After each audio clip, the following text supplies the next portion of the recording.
Good morning. Good morning. Good morning. I know that voice. Ah, how are you? Good. How are you? In a frenzy, I'm driving to a race. Oh, wow. Yeah. What race are you driving to? Oh, I'm doing another competitive ride this weekend with my little boy. We're doing a 25 miles competitive trail ride. That's amazing. Yeah, we did one last weekend in Idaho. So I'll see Stevie again this weekend. Oh, neat. Oh, cool. Awesome. Uh, yeah. All right. So I am just going to fix the view here. Let's see. There we go. Well, we're up and down. Your ride looked fantastic when you went to the desert. Yes, and my good friend Sharon, who hides, is here right now. Everybody was saying, "Who invited you?" I was like, "She's a ghost." She is a ghost, but okay, let me see. See, it's better when people talk to you because then when you're on the video and we can see you just staring blankly at the screen, we actually know it's functioning. It's functioning. It is. It is. Okay. All right. So let me see how this is. Okay. So before we get started, I wish I could get my view. How about this? No. Oh yeah, that's the way we did it before. Okay. And Lynn Carnes said to say hi. She was doing an event with her rescue horses today. Got it. Got it. Okay. She will listen to the replay. I said, thank God for replays. Thank God for replays. Okay. So, I wanted to start by saying that last night I went to a screening of a documentary film called Rescued Hearts. And I'll tell you what, this film was just riveting. And it was at a film festival in Santa Barbara and it hasn't been released widely yet, but I think they're looking to partner with people to create showings of it. So I'm thinking about working with some people to see if we could bring it to Los Angeles. Everybody needs to see it. It's so good. And so many people that we know are in it, like Warwick's in it, Joelle Dunlap's in it. It's just phenomenal. So anyway, just a shout out to that. So I am so thankful and grateful for Shay taking the time to come and talk with us about all the things that we're interested in around the telepathy tapes. So I just wanted to really quick, in case anybody is joining us for the first time and doesn't know who Shea Stewart is, I'll read a little bit of her bio. Shea Stewart is a qualified and certified advanced biodynamic craniosacral practitioner. I will get it, and certified in applied quantum biology through ANMCB. Currently, Shay teaches equine biodynamic craniosacral classes in Fort Worth, Texas, and offers online classes with a private membership for support. She also offers in-person consultations and distant healing sessions for humans and horses alike. You can find her at equinebalance.net. So if anybody doesn't know who Shay is, now you do. Okay, so where shall we start?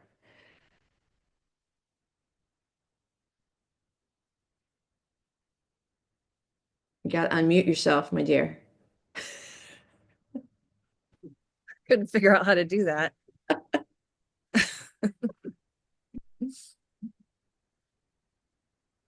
So where would you like to start? So what's interesting about this is that I've had so many people reach out about this and so much feedback and I mean the amount of people who have watched the replay is over 3 times the amount of the highest I've ever had somebody watch a replay. So there's clearly a space for this where people are really interested in having these conversations. I know there's some people that are going to join a little late that had some questions. So the questions I sent you, Shay, will wait until that person is on. So if, Okay. yeah, I'll have her ask her questions for you. But you had said that you had some stuff around the science of this because I have questions. Um, and so would you like to start? Um,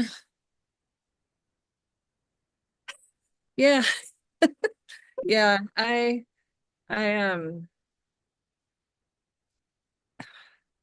it's such a huge topic, and there is a lot of science behind this. Quantum physics is can be intimidating because of the language that's used and the math and all that, but the principles behind it are pretty simple. And when I think about things like um, telepathy and remote viewing, it's all the same. And in my quest for understanding, when I started learning biodynamics, and we're taught to connect to primary respiration, which is one of the rhythms within ether that's healing, and work on the fluid body, I was like, okay, but what is all that? I mean, yeah, that sounds great, but what is it? Um, can you hear my neighbor's mower? Nope. Okay, good.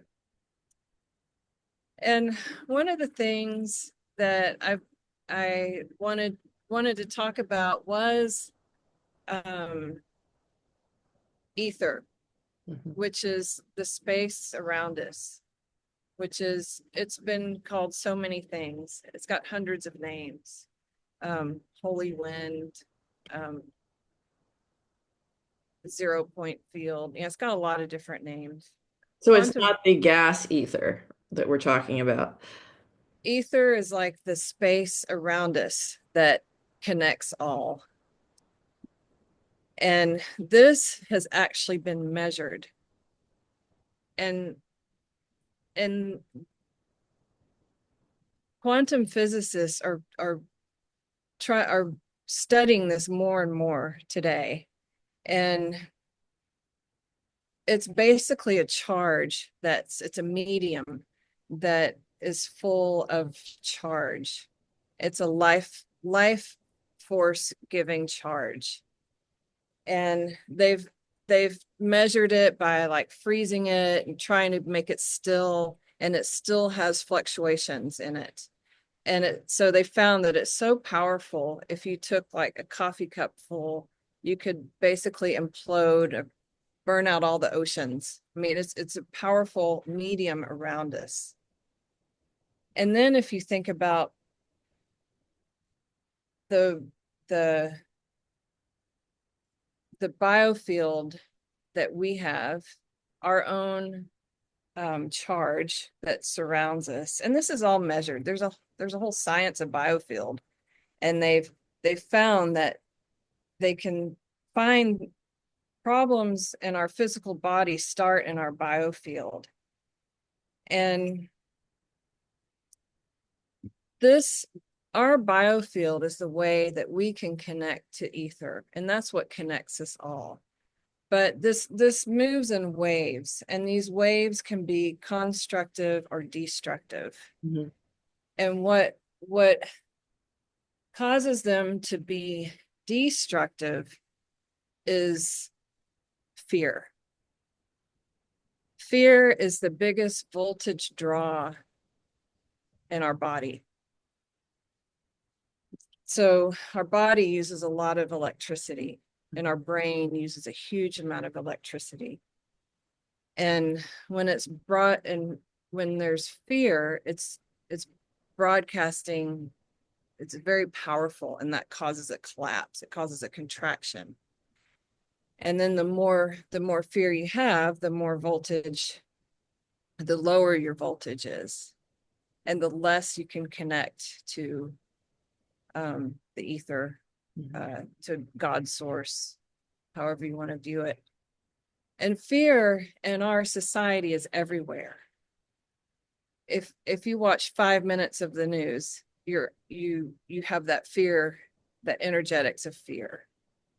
Do you think that that's why in the telepathy tapes, some of the kids and young adults can't connect with certain people because of maybe their energies creating fear in them?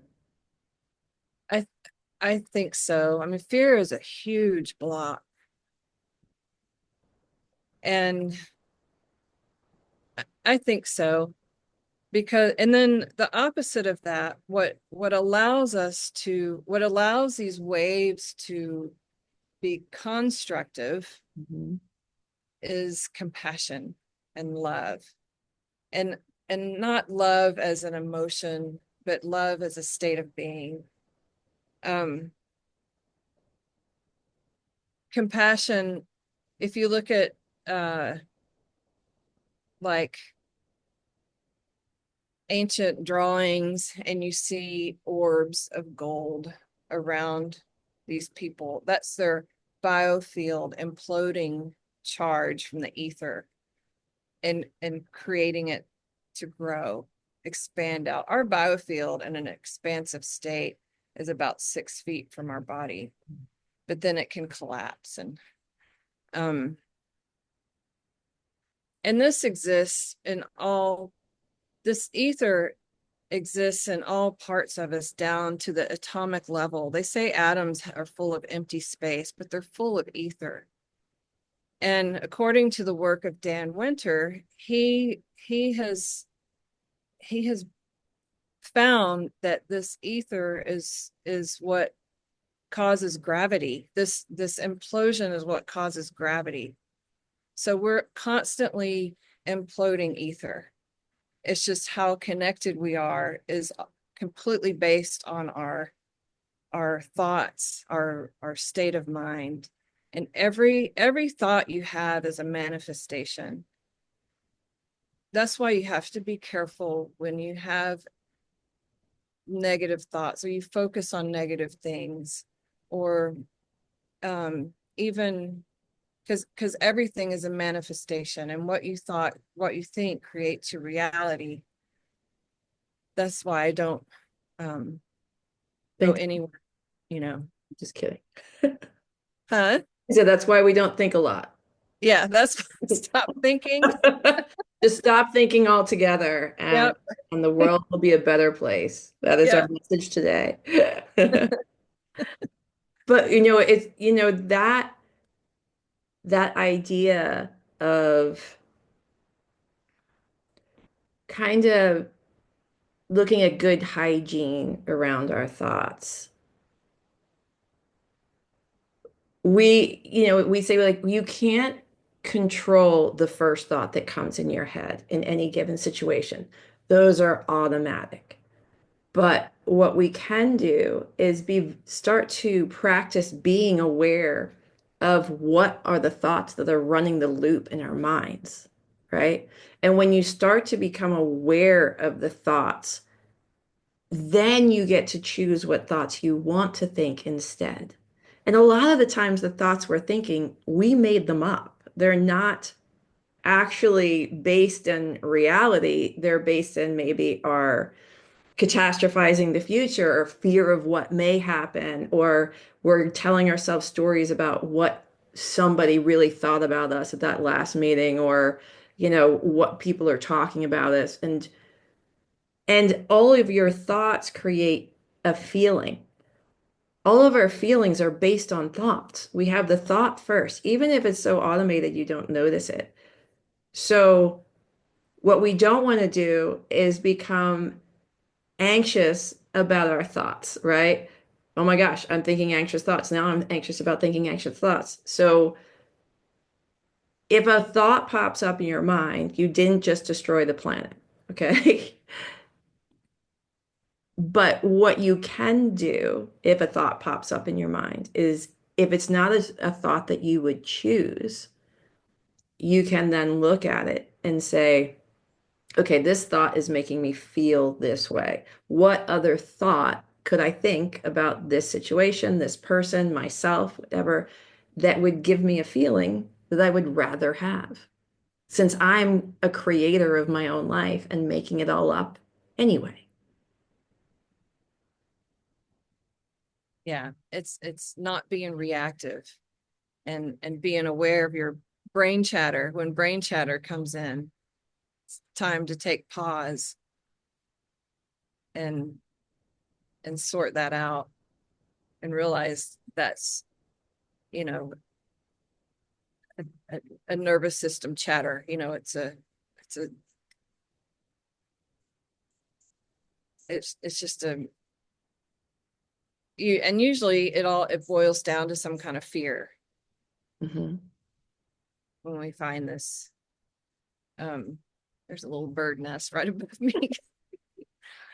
It goes into, I believe that that first automatic thought, let's say that's like at 50% power, right? Because it's so automatic and in the running in the background. But when we become aware of them and then we replace them with thoughts that we choose, those are operating at a much higher, more powerful level because we're feeling into them and we're choosing them. So that's why I think this work, when we work on ourselves, even, like that's the greatest work that we could do of all, is becoming really fascinated with how we think, how we feel, what are our thought patterns, what are our belief systems? Did we choose them or are they just there? Were they downloaded by our environment and our family and our social system? And then we get to go through that and decide, do I want to keep this? Do I agree with this? Or do I want to replace it? And that's part of doing the work and getting really interested in what is making me tick so that I can become more authentic and a better version of myself without all the stuff that maybe I'm dragging behind me that got put on me that I just didn't even realize. Yeah, and I think that's the first step to even reconnecting to what we have. There's so much about us that we don't even begin to comprehend. And the more that I learn from these great people that I learn from, it's just it changed my whole reality of how I view everything. And I know one of the uh, hardest times to practice compassion is when you're driving. As we have mentioned. Yeah, I think we did mention that last time. But I've gotten where if somebody does something and I get anxious, it's because it scared me. And then I've learned to immediately find compassion. Because I remember when I was a kid, one of my friends had to be rushed to the hospital. And this was, we were too far out to have an ambulance come. And so my dad had to drive her and they had to, speed, drive really crazy. And I'm sure everyone around them was mad and like, you know, look at these idiots, all that, you know, things that people do when they drive. And Mhm. so I think about that when I see someone driving erratically. I think, maybe they have an emergency. Maybe someone just died. You never know. Yeah. that proactive, taking the proactive mentality versus the reactive mentality. Yeah, because we don't know. And that's like things like the news. That's not reflective of reality. And we don't know what the truths really are. And so that's why I avoid it. And um yeah, think about the people on the telepathy tapes and how they also talked about staying in your heart, staying in a place of compassion, of love. And that's everything the biodynamic osteopaths I've learned from. That's the first thing they teach when we're working on a client, because being in that state and then connecting to one of the waveforms in the ether that promotes that that helps the body find their original health. That's how the body comes back to its matrix, is is being around or being in the presence of somebody in a higher vibration, in a state of compassion. And then if you think about it on a telepathic level, I've listened to so many people who started work where like there's the woman Eileen McCusick, that I think that's how you say her last name, who does the biofield tuning forks. Oh, And she has created a map of the different vibrations and what they represent in the body, and where, because we all store trauma or pain in our fluid body and in our biofield. And she uses tuning forks to help resolve that. And she's created a whole map of, different areas. And she, when you get into this type of work, you can't help but start going deeper and deeper. And she started doing it over Zoom and found that it really made a difference. And then she started doing it just through distance work with no Zoom, no, where the person wasn't sitting there listening to the tuning forks. She was just, you know, in her mind's eye, had the person in front of her and doing all the, all the, all of her, the things that she does. And then she would write, okay, you know, you let go of that time when you were 6 and you peed in your pants in class or whatever. That was just the first thing I thought of that she said. That one stuck to me. And the person was like, how did you know that? And everything is, the more she did it, the more she was validated that it was spot on with what these people were letting go of. And this is pure distance work. mhm.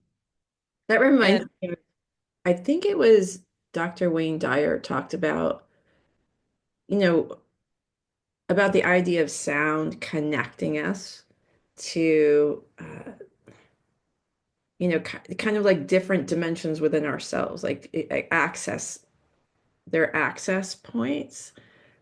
So when you think about meditating and people do that how the Om has a very deep frequency that kind of makes it feel like it's taking you on a ride somewhere. It's taking you, giving you access to a deeper part.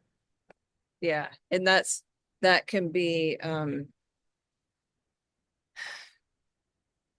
it's it's basically structuring our water matrix to that vibration,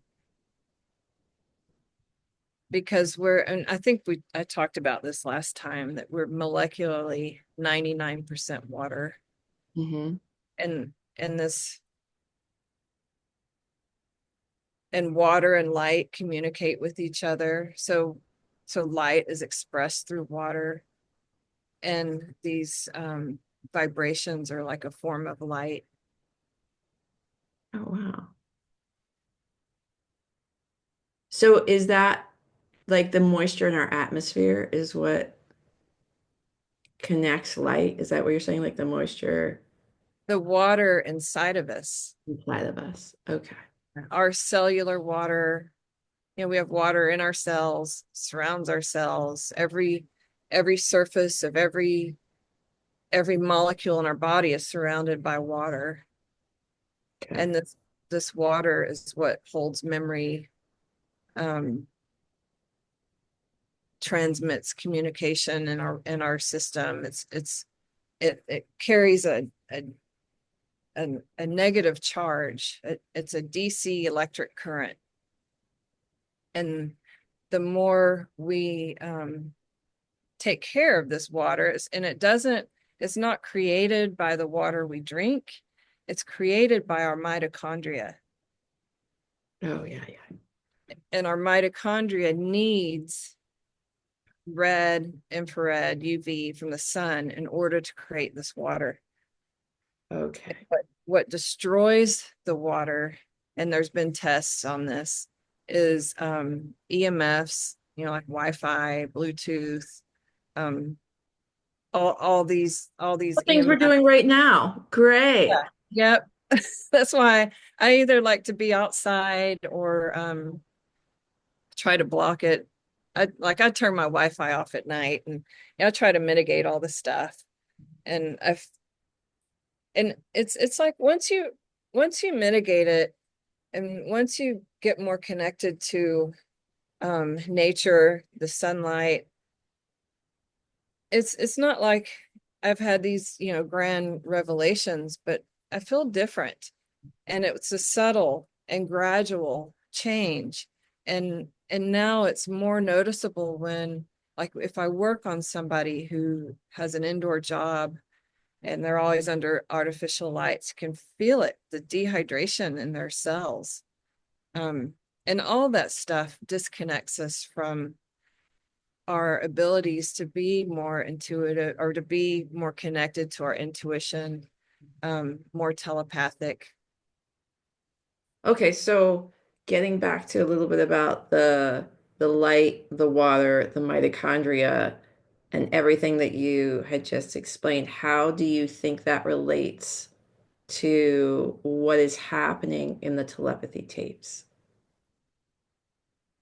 Well, if you listen to, um, I think it was in the telepathy tapes. I've listened to so much stuff lately, things are getting blended. Like I'm not sure which one it came from. And the autists, they're very sensitive to EMFs.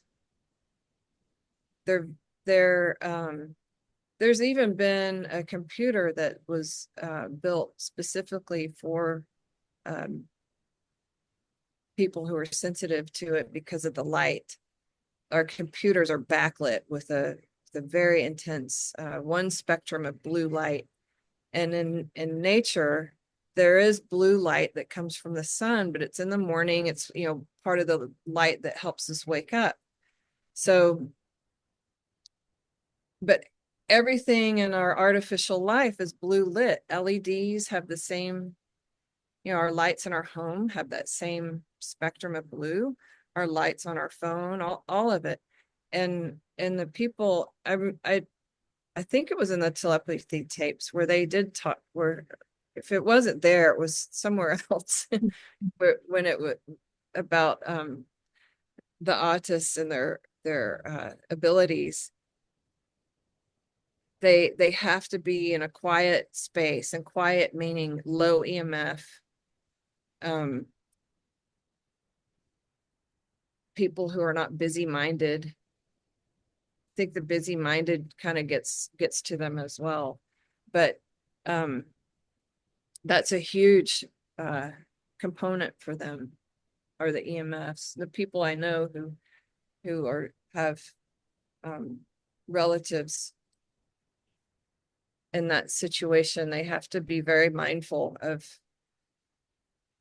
the tech, the cell phones, where even some where they live, like can't be close to 5G towers, but good luck with that nowadays. Yeah, yeah, true. So, what do you think that the podcast suggests about the power of science, intuition, and nonverbal communication? Because I just did a course on communication not long ago. And one of the aspects of that course was talking about nonverbal communication. And there's one thing to think about nonverbal communication when I'm talking to you, Shay, and you're picking up the way my head is tilted, the tone of voice, how much connective energy am I putting out. But when you think about what is being suggested in the telepathy tapes, what they're bringing about takes nonverbal communication to a whole other realm that is kind of mind-blowing. Yeah, for sure. The I think of a couple of things. Um, I think for nonverbal communication to happen, there has to be uh, permission from both people. A willingness, like a desire. Yeah. So like even when I do distance work, the first thing I do is ask for permission from the person or the force. Because you have to have that permission. You can't just like do reading on somebody and then send them an email. Oh, I just got a download about you and here's what I found. That's like a huge boundary violation. Mhm. So there's an ethical component. Um, but then there's like CIA remote viewing, secret ops stuff. And I've actually listened a lot to some of these people who um, either trained uh, people in the CIA or were part of it in some way. And they're remote viewing to get information. So they're like in their mind's eye traveling somewhere and seeing what's around. Mhm. And then they have talked about when they see, you know, asking permission to talk to someone else, that they may be that that has acknowledged them there because they've talked about, remote viewing at some location and then somebody saw them. Somebody, recognizes they were being remotely viewed on. Oh, wow. Yeah, it's a whole yeah, and it's really interesting. And then they say, "Can I, ask you questions?" And they'll say yes or no. But so you can't just go around reading people's minds because you need permission. But you can get a sense of how, you've walked in a room and felt how somebody, someone. I've gone to I went to a barn one day and I walked in and I was like, whoa, something's not good here. And they had all just had some big barn drama fight and you could you could Yeah. feel it. I don't know anything about those. Anybody here ever heard of this barn drama? Oh no, that's Yeah, that rarely happens. bar thing. Yeah, never heard of that. Well, when you talk about asking for permission, you know, I just had the opportunity. I was invited by Sharon to come to Arizona, and she had Dr. Susan Fay come to do a private clinic.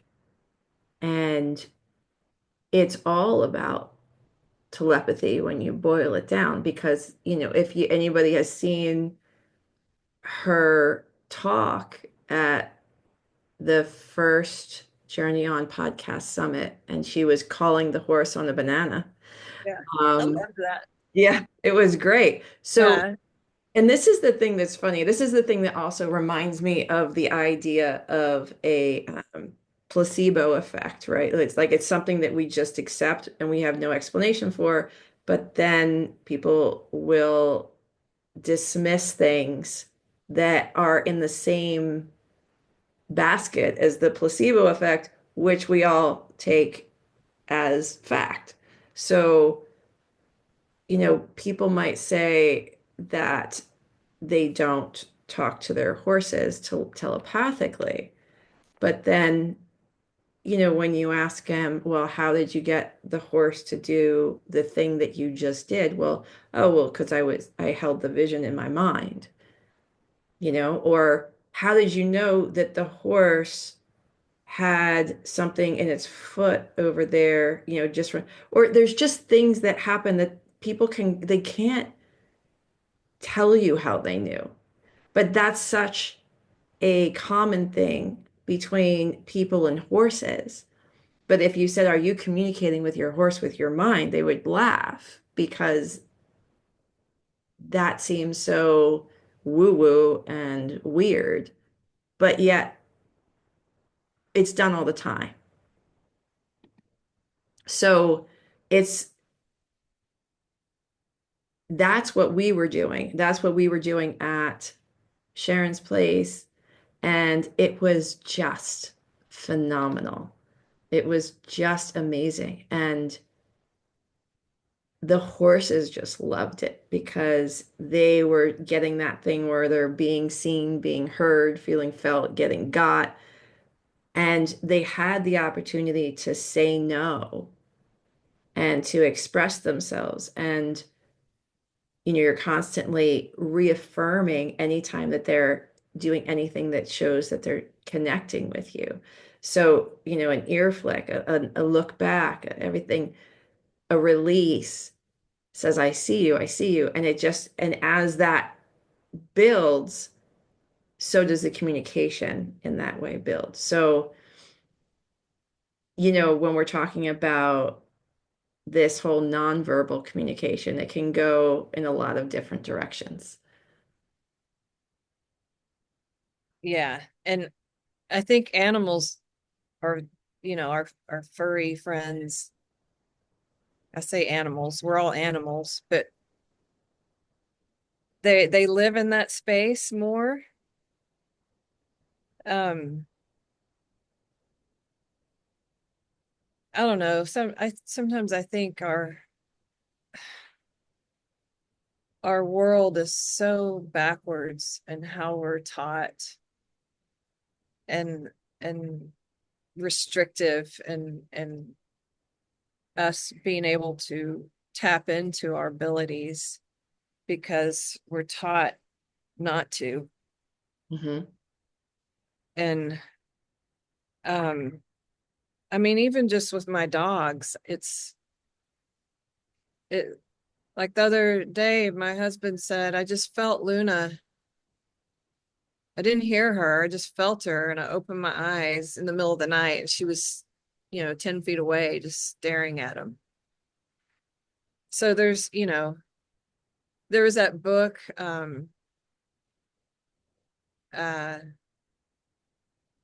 how, what was it called? How Dogs Know That You're Coming Home, or something like that. Um, and they did all these studies, and it what had nothing to do with the time, like this is when you normally come home, because things can change on the way home or whatever. I mean, this stuff, and it's subtle. It's I see it with people all the time. They don't think they're connected, but it's just because they're not recognizing when it's happening. Hmm. There's little things that happen all day long. There's the person you think of, and seconds later they text you or call you. Um, there's the pause before you leave your house, and then you find out because you waited that extra 5 minutes, you know, missed an accident or something, or like when you said that story you told about the cop, you were speeding, and it's like a quantum physicist would be able to say, oh yeah, that's because your biofield detected a change in the ether, something different that isn't normally there. It's like horses at home. If you change their environment a little bit, they may stop and look at that, like, hey, that wasn't there before. But we do that on a subtle level with things that we sense or feel, but we don't always realize that's what we're sensing or feeling. You know what I mean? Yeah. We Yeah. don't connect that to, oh, I'm being telepathic right now. Right. Well, so that brings me to another layer of the telepathy tapes that, so that story that you referred to, in case anybody didn't hear the first one, it was just me saying it was such a clear defining moment that also felt very pedantic, like very a regular thing, which was me driving home on a twisty road. And I got this feeling of my grandfather who passed when I was 11. So, like, my grandfather basically in my head saying to slow down. And so I did. And then came around a corner and there was a cop with a radar gun, right? So, like I said, just a regular thing that we all see and experience all the time. But the part that's interesting to me too is that it was my grandfather that delivered the message. It wasn't me. It wasn't just like a feeling in me of feeling like, oh, I feel nervous, like I should slow down, or suddenly I have a feeling to slow down. It was clearly an impression in my mind of him. And because he died when I was 11, you can imagine like that's not something I think about a lot. Uh, so, and I think one of the most impactful moments, like so impactful that I was driving when I was listening to this episode. And every time I drive by where I heard this in the episode, I think of John Paul. And when his mother, and this is a spoiler alert, so if you haven't listened, you might want to hop off. But when his mom told the story of him going into the hot tub and leaving this world and then finding him, but the messages that he left and the messages that kept coming about how so much of how we view death is just not accurate. And as humans in our evolution, death was such a part of life. There was ritual, there was understanding, there was a lot that went into it. And now it is something that gets, it's the fringe. Everybody lives as if they're never going to die, and we don't want to talk about death. And there's people who will never go to a funeral and they can't even look at it. And when you talk about the effects of fear on the body and fear on how much we can connect to maybe the deeper parts of ourselves or the collective unconscious or each other, I think it was a really big moment. I was really not expecting it in listening to the podcast. But the message was so beautiful, and the message was repeated through so many of the other participants. And so I'm just curious if you or even anybody here has any kind of personal experience around something like that. I mean, you hear so many people, and I think I mentioned this before, but Dr. Brian Weiss, when he started researching the out of body and near-death experiences and all of these things, and the doctors would come to him in private and they'd say, I'll deny this if you tell anyone, but I got to tell you what happened in surgery this time or what happened. And he would get all these stories, but there was no place to put them. And there was so much shaming about being curious. This the thing that I think is works against us so much is the arrogance of that we have so much of life figured out. Yeah. And the lack of humility. And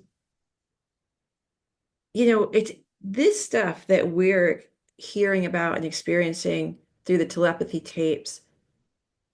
I can't prove it to you, right? I don't think like this isn't necessarily provable in some of the ways that science wants things to be provable. And there's nothing wrong with that.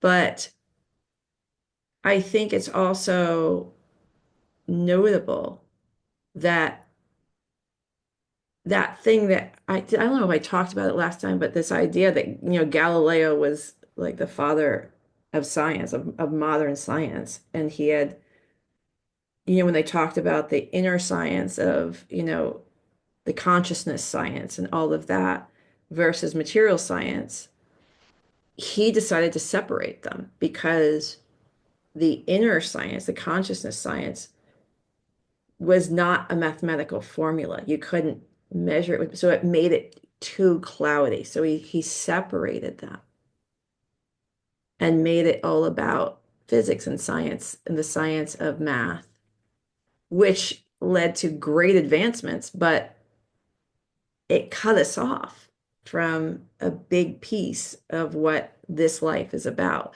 So to try and now see this side that was cut off all that time ago through the lens of what couldn't be measured through math.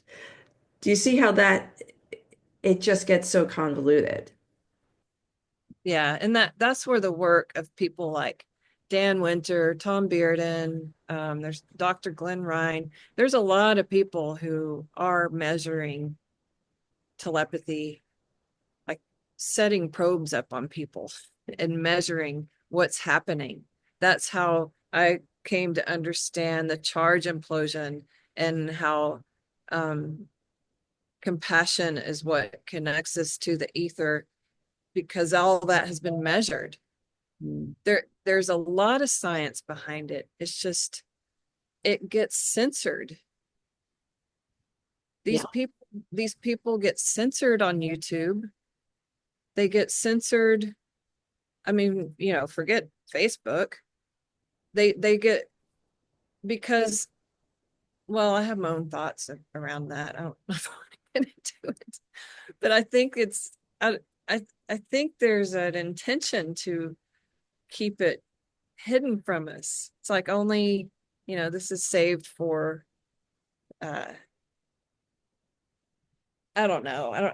I'll start sounding like a conspiracy theorist if I start talking too much, because I mean, when you think the government, the CIA, the government, NASA, they have monopolized a lot of these studies. Mhm.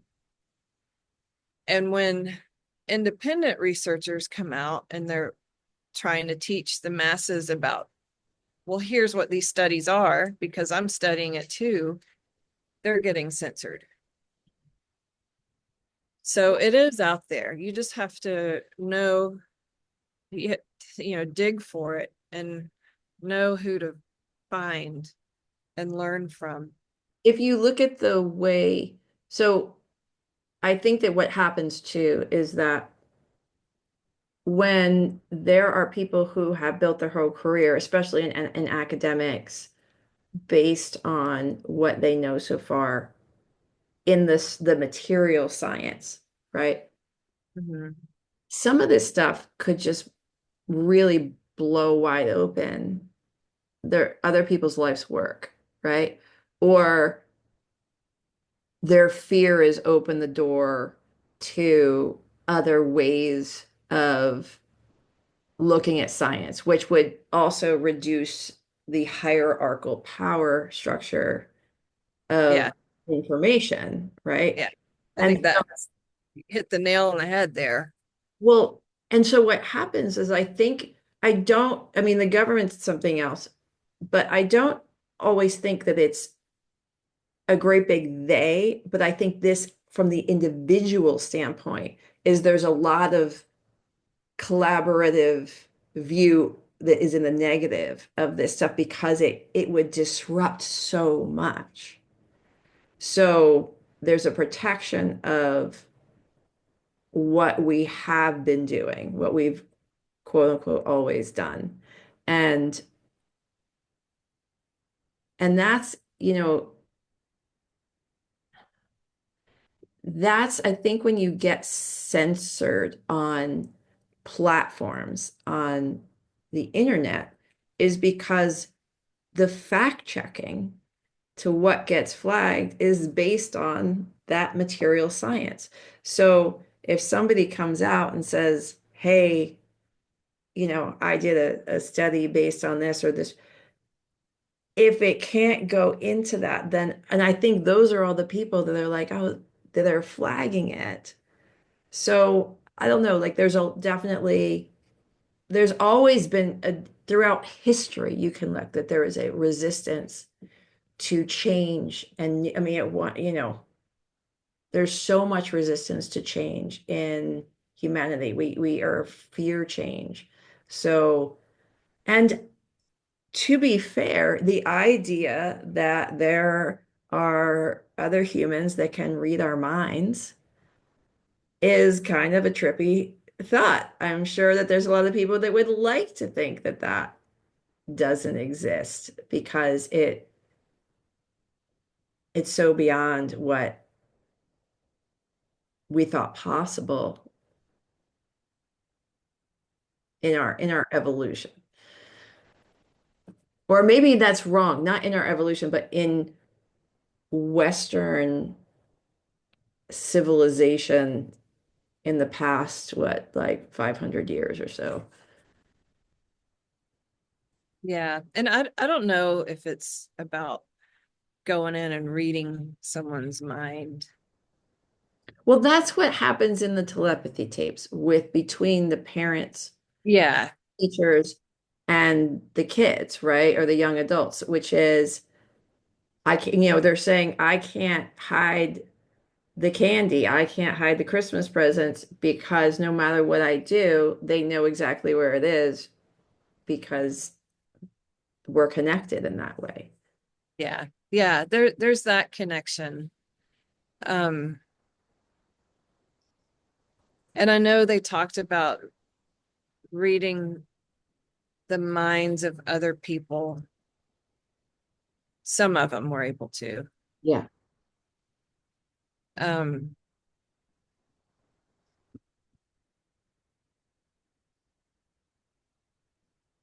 I don't think we have to fear. Well, maybe we do. Um, it is a lot to wrap your head around. Hmm.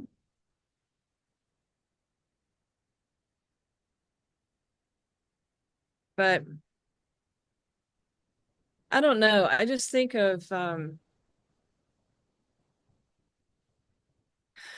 like the kind of things that come up when I'm working. And it's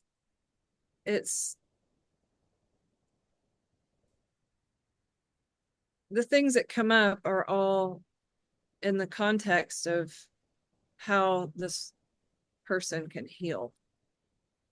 So the type of images or things that I find that are being let go from their body. And and it's not really reading their mind, their current mind, their thoughts. It's more of reading what's in their fluid body. And it does come in real visions, like real things that happen, like of trauma, deeply held trauma. And sometimes that can be shown in an image of, exactly what happened. Mhm. Do you think that the podcast does a good job at balancing like scientific curiosity with mystery and things that are just unexplained? I think they did a really good job of proving, validating that this is reality. They don't really, I don't think I heard anyone go into the science behind it. If she had somebody on, like, I mean, she could interview a whole slew of people that could go into the deep science behind it. Dan Winters goes into the deep science behind it. It takes a while to start to understand the language, because he uses words, vocabulary that we don't use in our, like negentropic and charge implosion, and all these things that we don't use in our daily, it's a physics vocabulary. But there's like Robert Temple has a good book called what is the name of that book? The Science of Heaven, I think. Hmm. And he talks a lot about plasma. Um, he studies plasma. I just listened to a podcast that he did where he talked about some pretty out there stuff. I'm always hesitant to, It's the you know, new science. Yeah, it's the new science, a new science of heaven, how the new science of plasma physics is shedding light on spiritual experience by Robert K.G. Temple. yeah, that's a really good book. And there's a book I'm currently reading that people might find interested. Is called The Alchemy of Nine Dimensions. Have you read that one? It's really good. Um,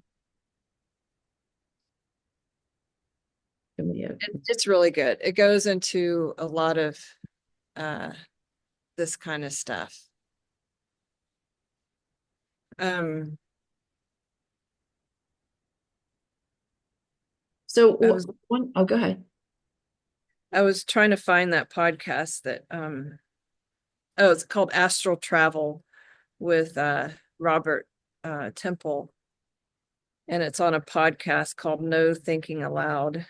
Yeah, that was our theme when we started. No Yeah, cloud. it's an interesting podcast. He's uh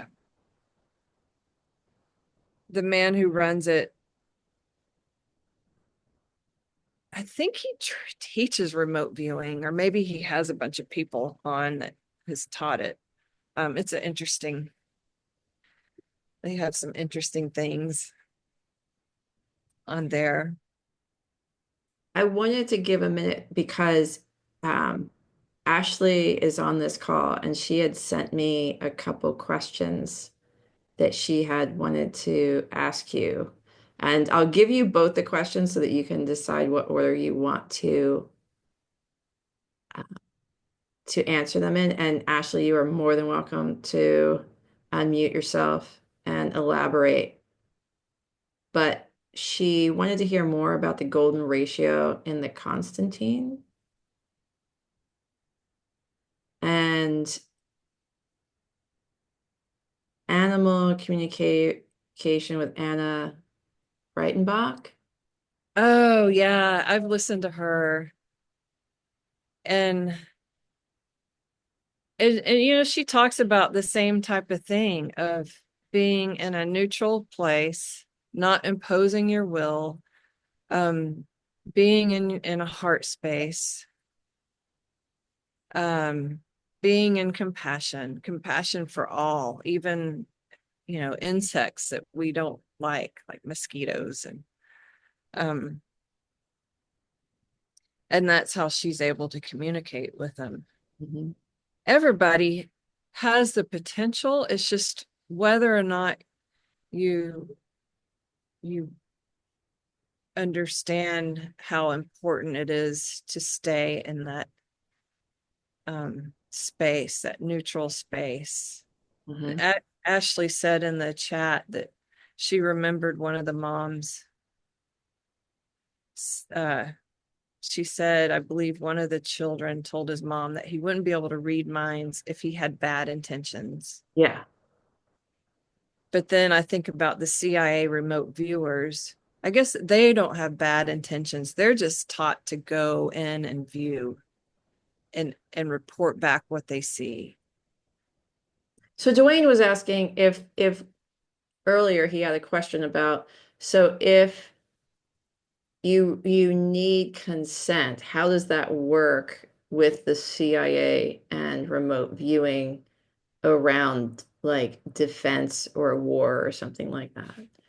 Yeah, the things that I've read or learned is that they can see a lot. They can go in and see like where something's located or what they're doing.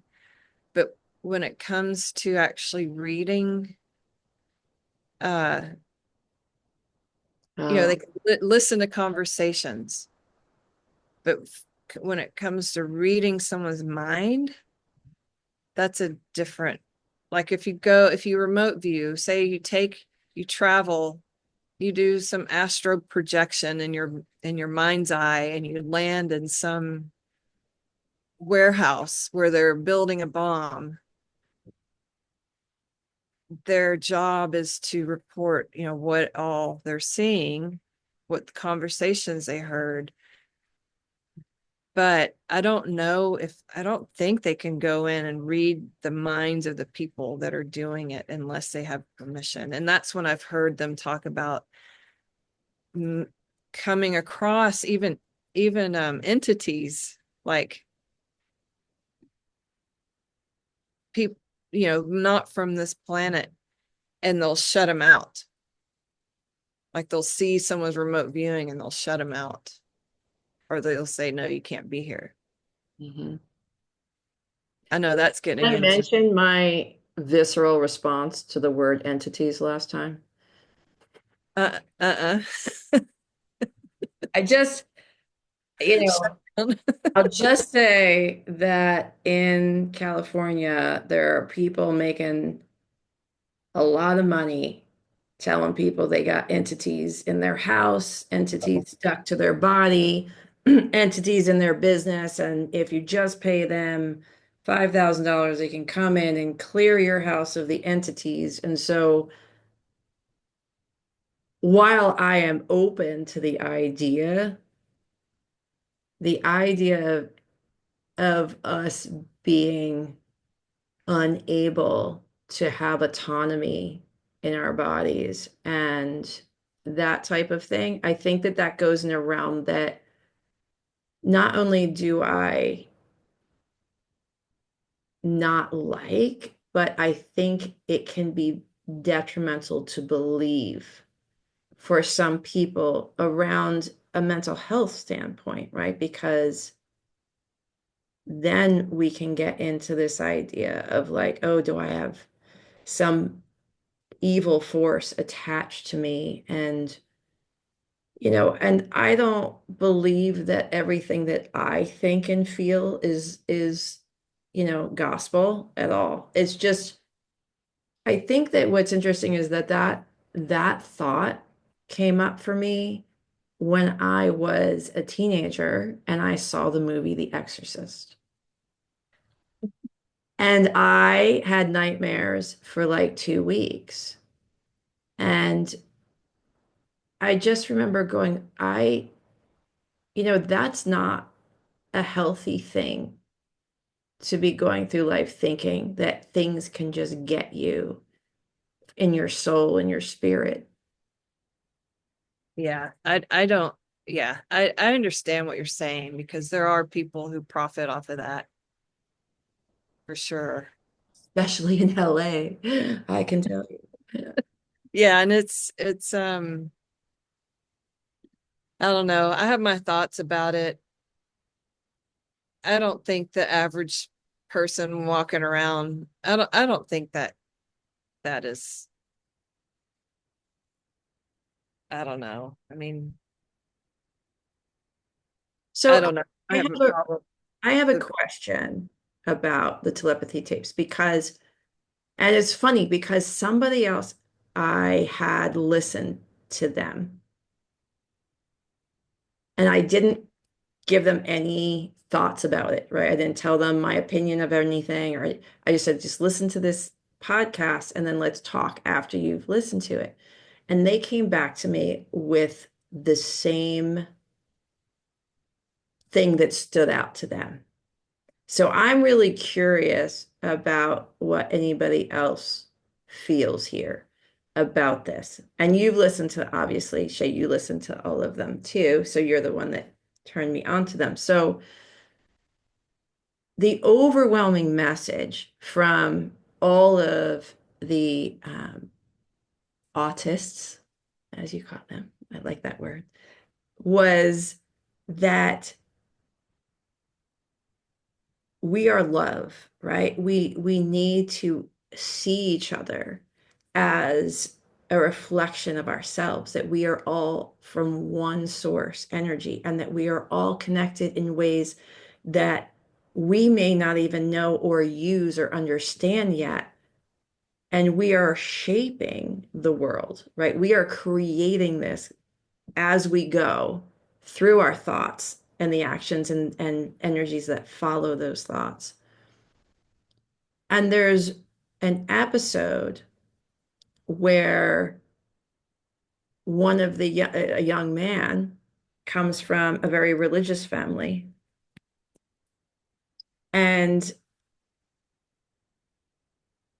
they saw him as almost like someone bringing messages to their specific religion. And the thing that struck me, so like it was the antithesis of everything else that had been talked about, was that this young man won't even talk to someone, doesn't want to be around, doesn't want to touch anyone that is not in this religion.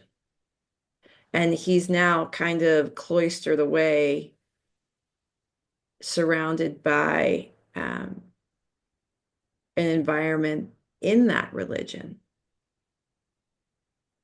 And they get, messages from him.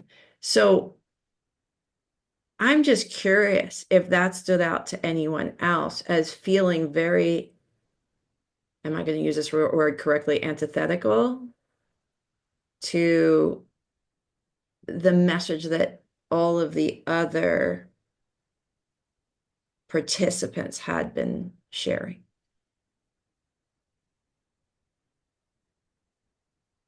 I don't remember that one. Really, Yeah. I guess it didn't stick in my mind. it was there was, I think it was like probably, I don't know, in the middle, but does anyone else remember that? I mean, it's funny because I know that, yes, he was Jewish and moved to Israel. I'm going to say, and oh, wow, other people don't remember it either. It's so funny. So that makes me think, and Tanya doesn't remember. That's so Oh. interesting. It is Yeah, I have so no interesting. So, okay, zero. that now, it, so Dwayne remembers it. Um, yeah, that's crazy how many people. Oh yeah, Ashley now remembers. Yeah. So the idea was I think he was in the States and um he started, I think he was giving the messages to his father, and then his father was maybe speaking with religious leaders in Israel, and then they just moved him there. And so he's in this like very controlled environment and very does not want to talk to anyone else.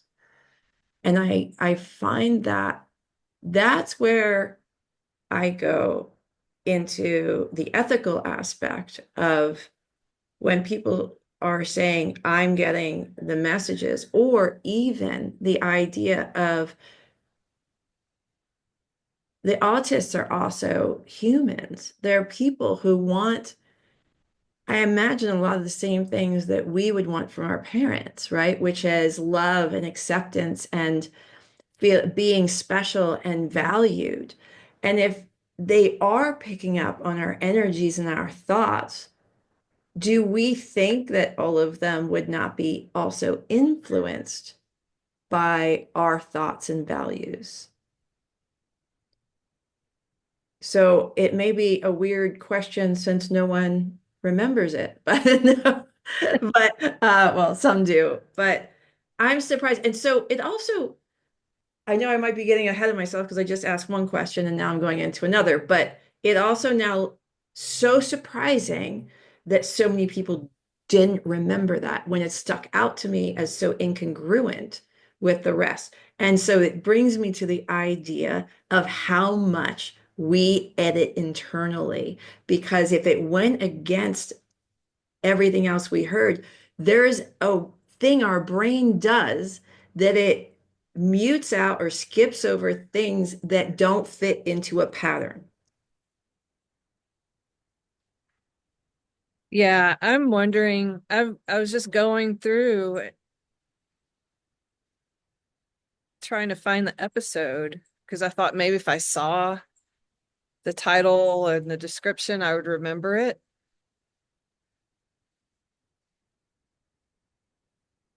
Well, I do think the collective, this is why I think people, um, Like this if kid we, doesn't go to the hill because he's not going to talk to anybody that's not. yeah, I need to go look through that again and see. I just didn't listen to it because I don't remember it at all. Yeah, it was, Unless I listened and just blocked it out, like what you said, because it didn't. Ashley has a really good point. And it's funny because I hesitated to talk about this, but then I was like, well, I'm not going to, I don't have any I don't have an agenda, right? But she said that, she might, maybe we self-edit it because even talking about anything in the Jewish religion is so very socially and politically charged right now that, we could be like, well, I don't want to, I don't want to touch it, right? Because of war, because of so many things, what governments are doing. So, but it's really important. That's why I said religion, because it didn't matter what religion. Like, obviously, we'll say it was, it was a very conservative Jewish family, but it would be the same if it was evangelical, if it was, a Hindu, Islam, whatever it is. It's the idea that someone within a religion is then sequestered in this way, which is different. So that's, and now my bigger, more fascinating question is how we may internally edit things that don't necessarily go with the theme or the pattern or what we're building in our mind, because maybe we need to build the theory in our mind in a clean way before we can bring in and assess oppositional thoughts. I don't know. I need to go back and see if I listened to it because now I'm curious. Because I would have been interested in that too. Yeah, it was the only thing that stood out to me in the whole thing. And I don't know if I talked about this last time, but I've done craniosacral at a place where they were like evangelists. Did I talk about this last time? I don't think so. Does anybody And remember? it was a church. They had this huge property and a church, and they lived there. And I would come to craniosacral on the horses, and they were very like, people would come in with all kinds of illnesses, and they would heal them through, like what you see on TV where they hit them in the forehead, and Yeah. you are healed, and they convulse back, and it was that type of environment. And I was fascinated when I was there because the horse had a little sarcoid, and the woman said, in the name of Jesus, I cast you, somewhere. I don't know what else he said, but I was like, well, I'll be curious to see if that sarcoid is gone Mhm. because, that's the reality that they live in. And there was nothing negative about it. Like it wasn't, oh, you don't believe with us, therefore you aren't welcome in type of Yeah. thing. So I wonder, is it, he went off to live with these religious figures, so that's their world. So um I would have been I would have thought I've been interested in that, but I didn't catch the episode. Well, now I Did gotta look up what episode it is I because know. Did you see the episode with Veda Austin and Pam Gregory, where Veda got to meet some of them and talk about the water studies that she's doing? it's a different podcast, right? Totally different Yeah. podcast. I did. I think I got through half of it because Amanda said it was episode 8.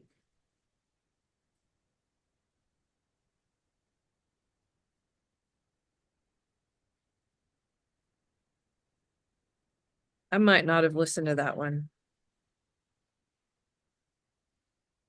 because it says 57 minutes on my thing. It doesn't say like, Hmm.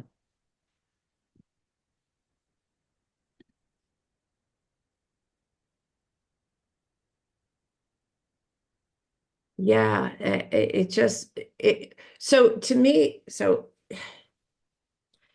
I look at these parents in this podcast and I think how frustrating it must have been or must still be to be condescendingly talked down to when they're trying to share their experience with their own children and to be looked at as people who are just reaching for anything, that will believe anything. And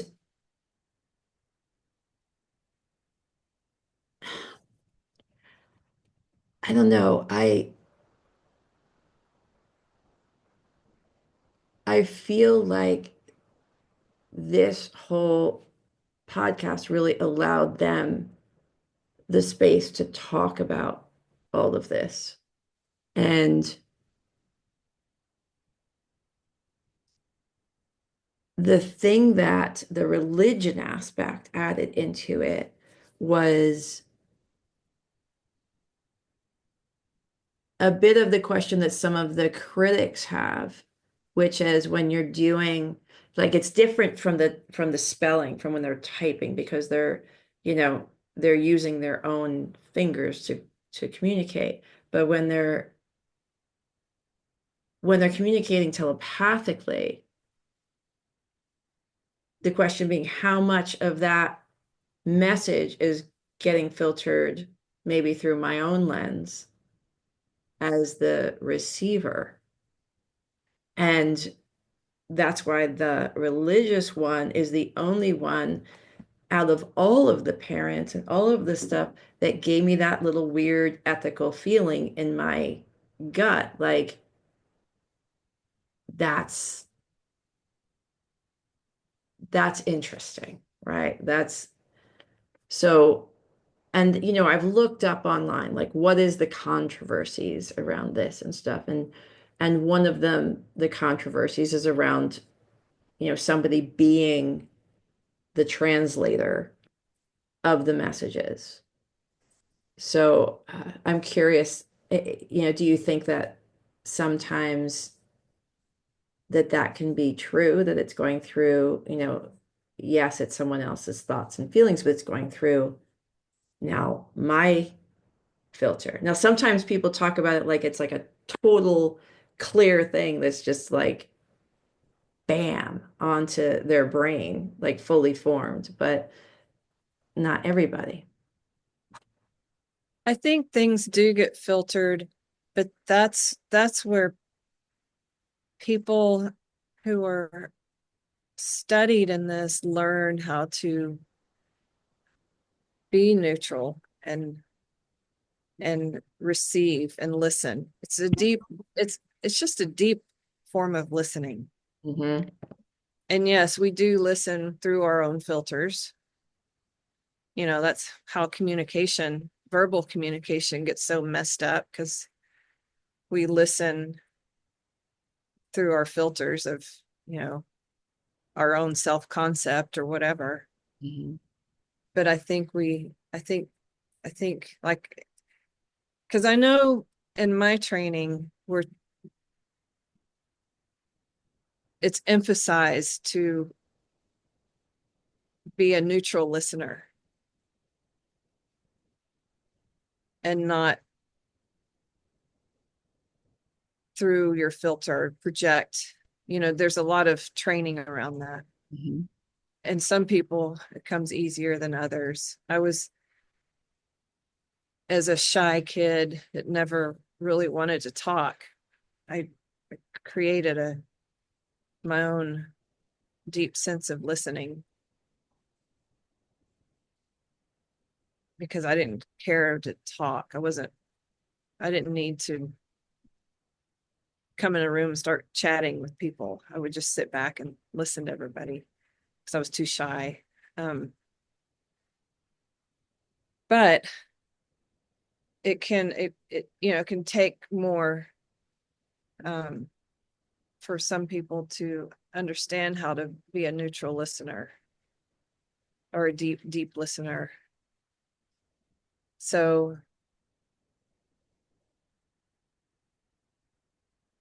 and then, sometimes I find things happening like through distance work, and you just can't make, stuff I can't make up.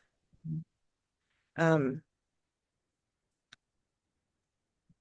then I think about, on another sense, in the work that I've done and some of the classes I've taken, and they'll say, be careful holding on to a story, because it could just be your brain. That's how your brain understands the story that's being told to you or that you're seeing. So, are they 100% accurate in what they're relaying, that they're telepathically, listening to telepathically? I guess we'll never know unless that same person talks to, 50 other people who can listen telepathically and it's all the exact same story. I guess that would be one way to test it. Well, some of that was confirmed with the Hill, right? And you've got parents from all different places Yeah. who their kids are telling them the same story.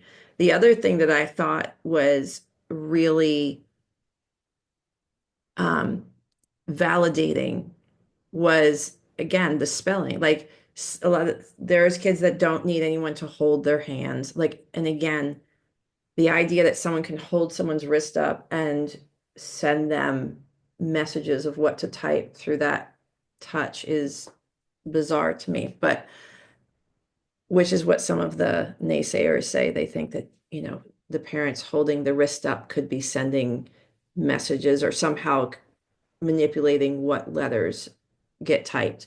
But there are some of these young adults and kids that can type on their own without any help.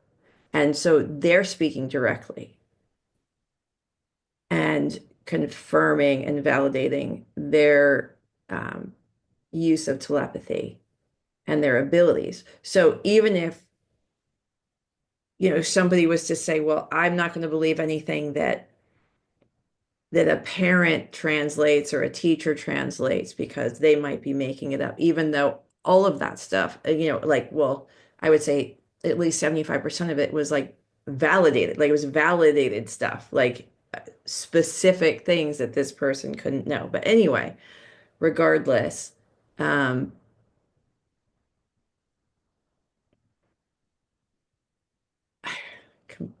completely lost my train of thought. Where was I going? Hmm.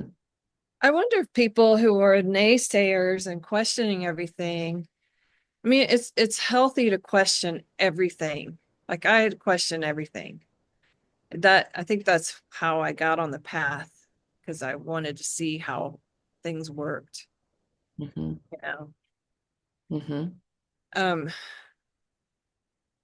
but I think some people might just be closed off to or not open to maybe scares them or whatever to It's think that valid. yeah. It's valid. This is like uncharted territory for a lot of people, most. Yeah, it's science has been around forever.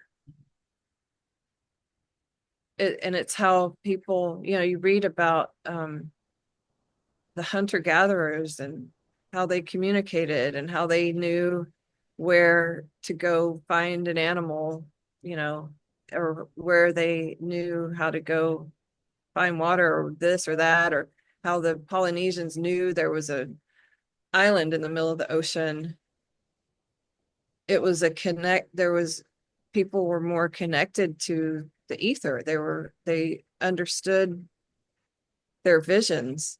We're Mhm. just in a life where we don't embrace that. Not only do we not embrace it, but we're taught to not look at that. Right. And I feel like the idea, anytime there's any science that is coming out or anything that comes out that kind of expands upon what we thought we knew or shakes things up and gives that sense of awe about, you know, if we don't believe that there is so much more that we don't know than we do, if we actually think like we've got it all figured out, we're in dangerous waters. Like there's so much we don't know. So even if it's a little scary, I still actually feel so elevated by it because it brings the mystery back. And I think that people get into ruts and depressed or fear when the world just gets smaller and smaller and smaller. And then all that they see is the same things day after day. And that to me is where a lot of anxiety and fear come from because we get even more connected to the physical world. We believe more in the physical world at that point. But That's one of the reasons I love traveling to exotic places because it opens your mind. Like you going to Romania all those times, right? Like you've got to experience the world, the physical world, but through another version that people on the other side of the world had created for themselves. And when you see people creating another version of reality and beliefs and all of that, you realize that yours was just another one that was created. It's not in stone. And it brings it back to that idea of like we are creators, that saying by Don Miguel Ruiz, we're all just living in a dream that the people before us made up. And then we make more of it up and we just keep making it up as we go. Allie, can you mute? Oh, Allie. Yes. Sorry. It's okay. It's okay. So I'm curious,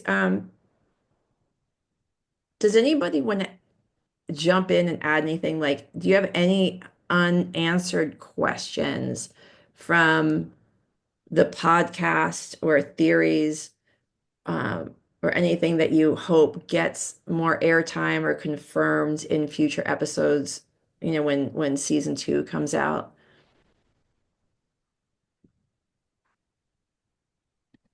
I mean, I know for me, like, I love anything to do with the hill. It just fascinates me, that whole aspect of, well, okay, so on and one unanswered question or one thought too. Oh, and Ashley, yes, I want to hear from you. I just want to say was the idea of these kids going to the hill and being able to like absorb how to play a piano or absorb, complex things. Like that's a whole, I would like that just blows my mind. I've even heard that with people who've had TBIs, Really? traumatic brain injuries, and they come out of it and they're, can speak a fluent foreign language or play an instrument that they've never even picked up. Or what about people that get like heart transplants and now all of a sudden they want to eat spicy foods that they never ate before and stuff because there's like an imprint of the human that had the heart before that came in. That to me makes total sense. I mean, I can totally see how that would happen because um you're getting their essence. You're getting part of their matrix. But that's not in physical science, even though, again, just like the placebo effect, it's something that is documented over and over and over again, but it kind of just sits on the shelf. Yeah, I read that in order for a drug to be considered, something that's effective, is it has to be stronger than the placebo effect. And so, and this is the, maybe the nefarious part of some science, is that they choose people who are less likely to have a placebo effect. Hmm. Hmm. So I'm really interested in what comes out in the second season and if they're able to keep the integrity and everything of the show and moving it in a way, or where it goes, because it could go anywhere. Um, It can be like,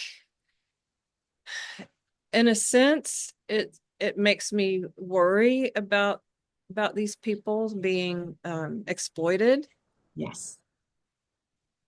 but there could be it in another sense. They validate what a lot of people already know Mhm. and what a lot of scientists have already been studying for hundreds of years. I mean, the stuff is has been studied. It's just not part of our centralized. thinking or mainstream way of looking at stuff.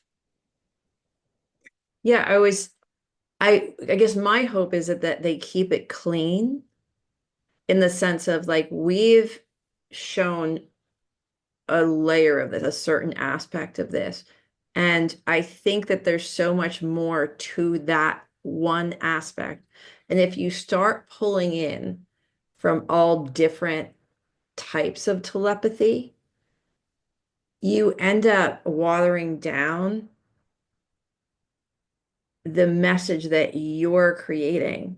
And it can, because then, well, then you have to have all the answers for this one, and you have to have all the, if it can kind of start to muddle, I think, the message. So I could be 1,000% wrong, but that's just my thoughts. I hope they stay on brand on how, because there's so much more to plumb here than to needing to go into other areas. I think that that's definitely on the horizon. Like it could definitely evolve into that, but I don't know if it's there yet.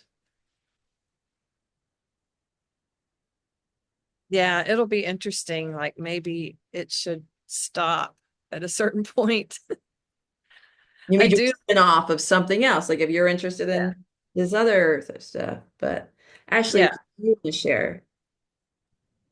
Sure. Hi. So I'm loving this. I feel like I'm in the information gathering phase of all of this, and so the exploration that both of you are bringing to the table with your questions and thoughts about it fits right in with that. And I'm a big seeker of patterns, and so um, that's why my other question about the golden ratio was, I think, part of my big curiosity, and I wanted to ref kind of circle back to that only because it does feel like a pattern in the universe. And last call that you had, Shea, you had brought it up early on, and then I cannot remember the incredible amount of information that you gave, but I believe the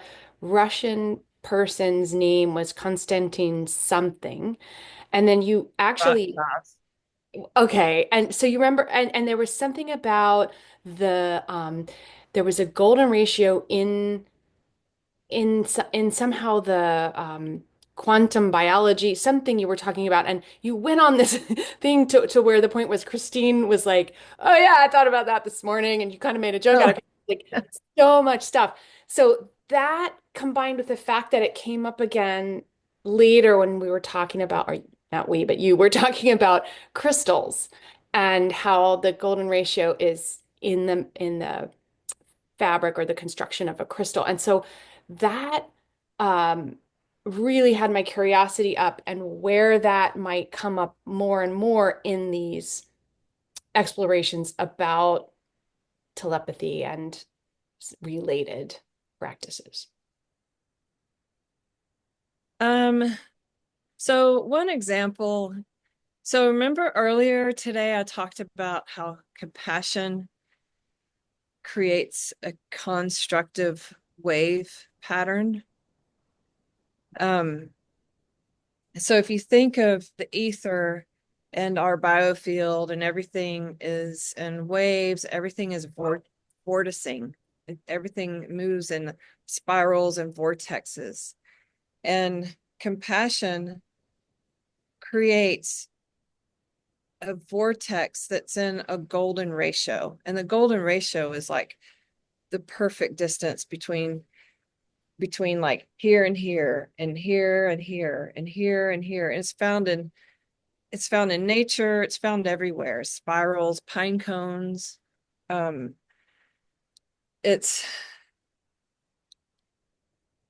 I'm probably not the best person to uh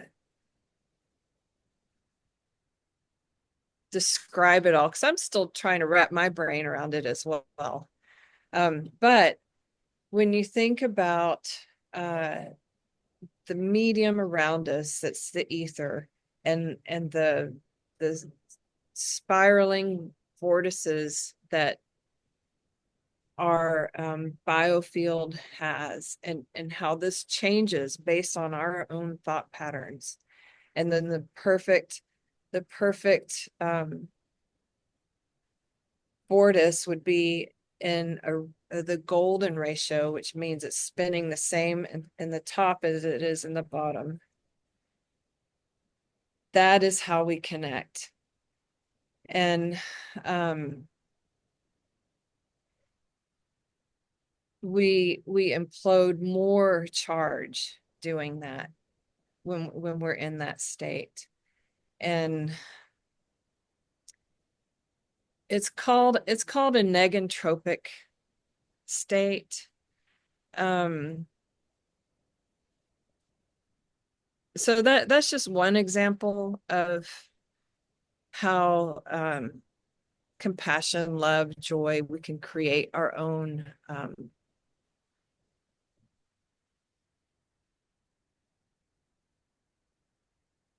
implosion in a golden ratio spiral that connects us more to the ether, to the life force around us. I don't know, am I even answering or Yeah, I just want to hear more about it. And so what okay. you're describing is definitely helping that information gathering. Um, would you mind spelling that gentleman's last name? Or Yeah, it's there's Konstantin, let me look it up. Korotkov. I think it's K-O let me look it up so I don't get it wrong. Korotkov, I think. perfect. I think that's it. Let me make sure.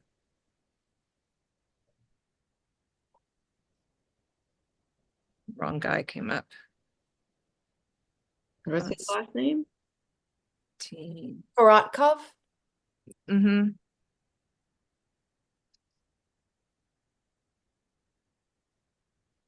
Yeah. Korotkov.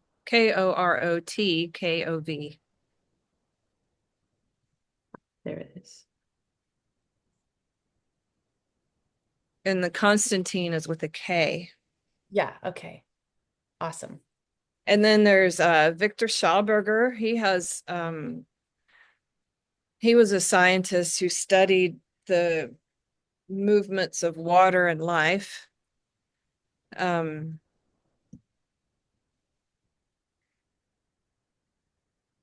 else have I not mentioned? Dr. Glenn Ryan. He talks a lot about this stuff. Tom Bearden. There's some osteopaths. Robert Fulford, he wrote a lot about being in a state of what being in a state of love, how important that is. He wrote a lot about that. Jim Jealous, he talks a lot about the primary respiration, which is the motion in nature that is healing. Who else? Oh yeah, last time we talked about the school in the Russian where they train children to see without their eyes. Yeah. Yeah, I remember that now. I'm just thinking about how so much of this actually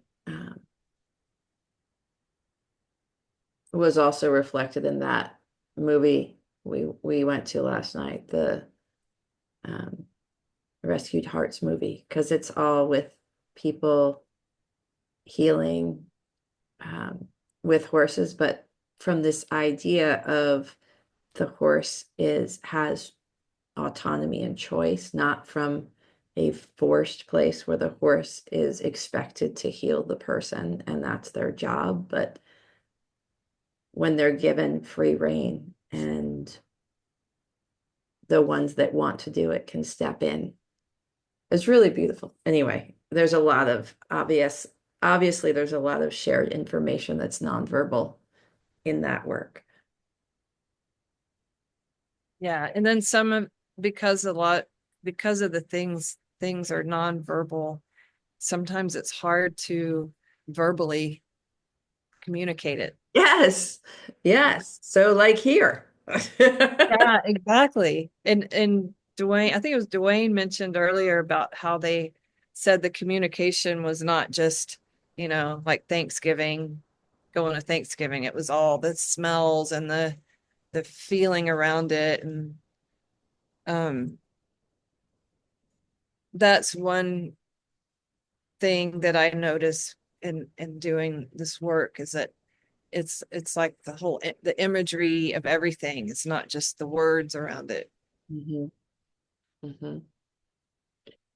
So before we wrap up, does anybody have anything that they want to share about maybe something that really stood out to them from the podcast?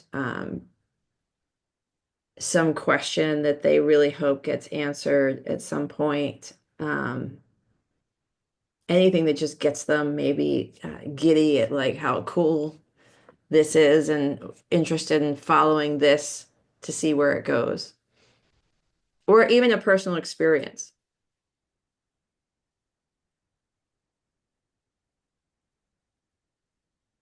Okay, everybody's brain is like melted I'll after. say something. Okay, Holly. Oh, good. No, I don't listen to Joe Rogan, but I couldn't believe she was on there.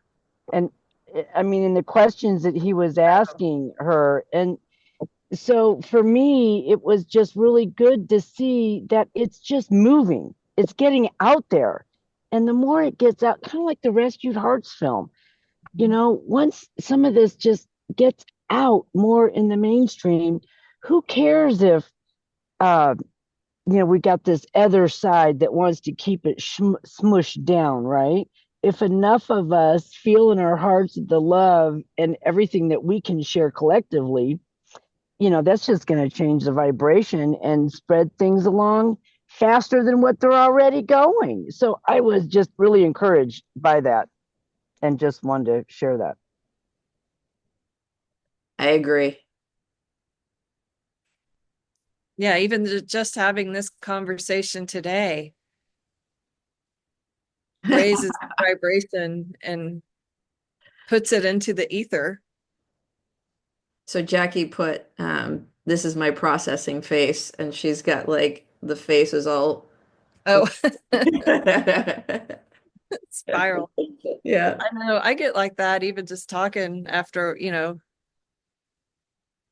how when you say things and then later you had no idea what you Yeah, said or how it happened. absolutely.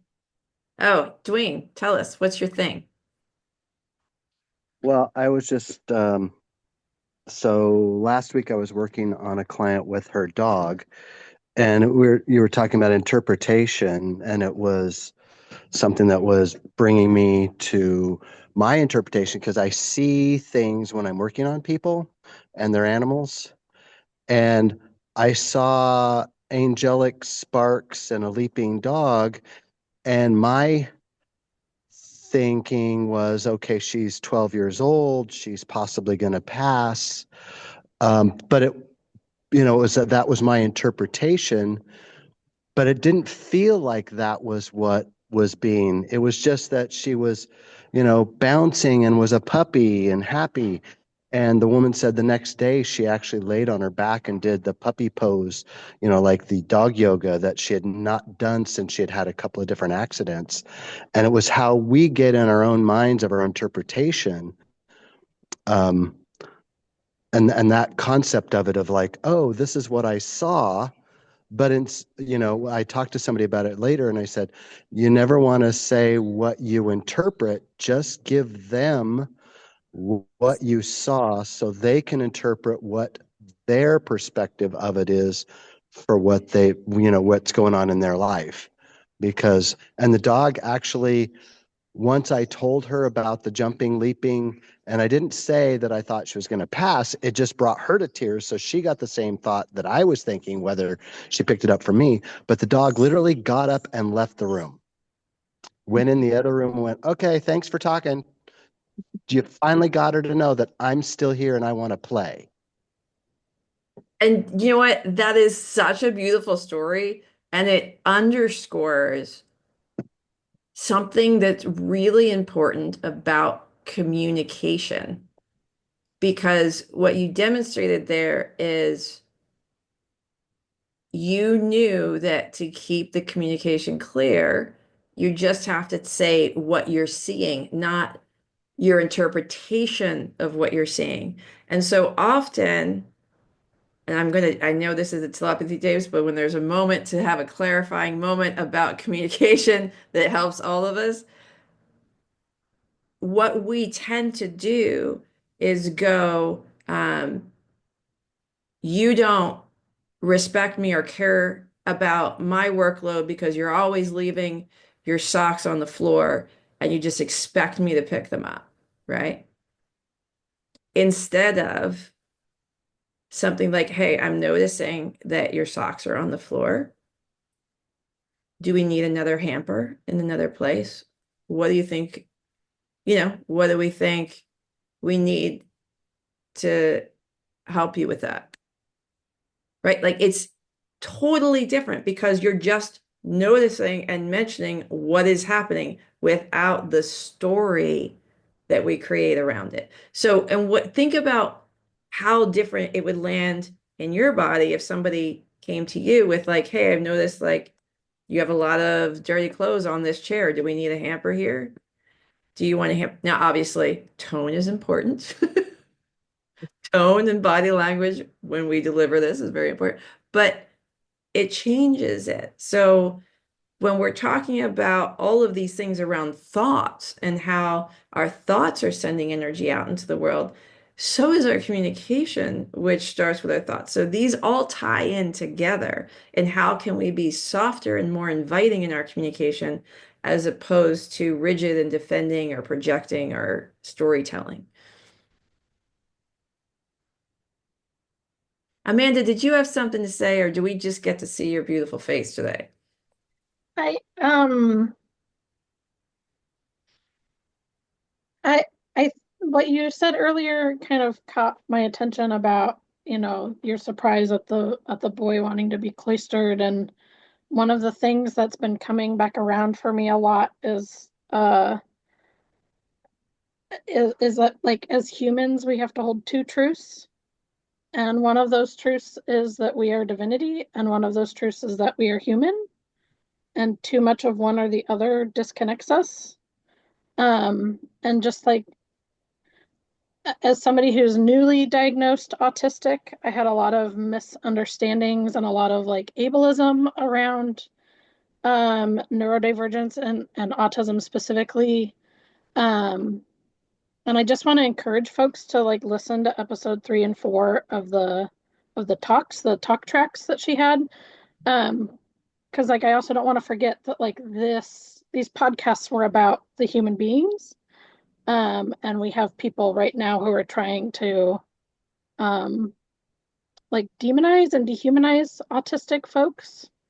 And so I think it's really important to remember that like we're human first. So that's all I wanted to say about that. Yes, and that ties into like the conversation, which is the human desire to want your parents' approval and want all of that. Like it's not that I think that that's where it's also important that even no matter what beautiful experiences, messages, everything that these kids or young adults are bringing is to also remember that they're human. They're not a divinity where then they lose their humanity. And that's like it would be really weird if people started treating them like they were, like oh, I don't know, like the golden calf, like that's not healthy either. So thank you for clarifying that. Okay. So, any final words? All right. If anybody is interested in any of the books or anything, I try to put things in the chat. But you could always reach out to Shay or I, and we'd be happy to get you connected with those resources. So, anybody know when the next season's coming out? I have no idea. But, I'm looking forward to it. And I hope you guys have a great weekend. And thank you so much, Shay. Thank you so much to everybody that shows up time and time again, and the people that are new and the people that come back. And we'll talk more again. Thank you for inviting me. I really appreciate it. This has been so much fun. And it's been really cool to meet the people who come to you and feel honored. So I wanted to make sure you knew that. Well, any chance I get to hang out with you, Shay, is oh, I'm always down for that. So, all right, everybody, have a wonderful weekend. Take care. Bye. Thanks for coming.